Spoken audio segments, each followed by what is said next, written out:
મહાપૂર્ણિમા માઘી પૂનમના દિવસે પવિત્ર નદીમાં સ્નાન કરવાથી માધવ પ્રસન્ન થાય છે, ધન, સંતાન અને મોક્ષના આશીર્વાદ આપે છે.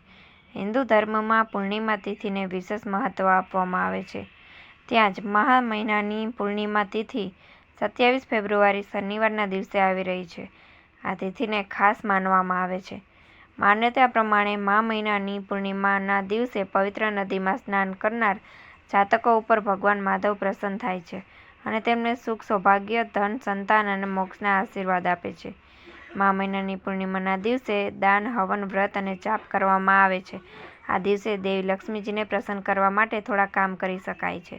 આ કાર્ય દ્વારા શુભ પરિણામની પ્રાપ્તિ થાય છે અને જાતકોને આર્થિક સ્થિતિમાં પણ સુધારો આવી શકે છે. પૂર્ણિમાની રાતે દેવી માતા લક્ષ્મીનું સ્વાગત કરવા માટે પૂર્ણિમાના દિવસે સવારે સ્નાન કરીને તુલસીનો ભોગ, દીવો અને જળ અર્પણ કરવું. આવું કરવાથી લક્ષ્મીજી પ્રસન્ન થઈ જાય છે.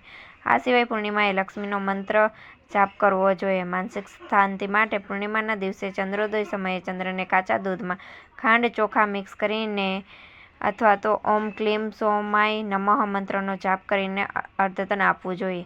આવું કરવાથી તમારી માનસિક સમસ્યાઓ દૂર થઈ જાય. પૂર્ણિમાના દિવસે માતા લક્ષ્મી પ્રતિમા ઉપર 11 કોડી ચડાવીને ચંદનનું તિલક કરવું. બીજા દિવસે આ કોડીઓને એક લાખ કપડામાં બાંધીને તમે જ્યાં તમારું ધન રાખો છો ત્યાં રાખી દેવું જોઈએ. આવું કરવાથી ઘરમાં ક્યારેય ધનની કમી આવતી નથી. ધાર્મિક માન્યતાઓ પ્રમાણે મહા મહિનાની પૂનમના દિવસે ગંગા નદીમાં સ્નાન કરવાથી મોક્ષ મળે છે. મહા પૂર્ણિમાના દિવસે ભગવાન શ્રી હરિ વિષ્ણુને પ્રસન્ન કરવા માટે પૂજા દરમિયાન તલ અર્પણ કરવા જોઈએ. માન્યતા પ્રમાણે મહા પૂર્ણિમાના દિવસે ભગવાન શ્રી વિષ્ણુને તલ ચડાવવાથી અને દાન કરવાથી પાપમાંથી મુક્તિ મળે છે. આ દિવસે ગીતા અને રામાયણનો પાઠ કરવો ઉત્તમ રહે છે. આવું કરવાથી દેવી દેવતાઓ પ્રસન્ન થાય છે, ધન ધાન્યની ખોટ પડતી નથી.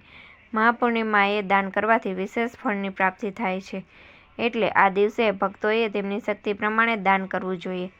આ દિવસે અનાજ, વસ્ત્ર અથવા ધનનું દાન આપવાથી ઘરમાં સુખ, શાંતિ જળવાઈ રહે છે. જો અમારી સ્ટોરી સારી લાગી હોય તો આ ચેનલને સબસ્ક્રાઈબ કરો અને લાઈક કરો. બેલ આઇકન દબાવવાનું ના ભૂલતા.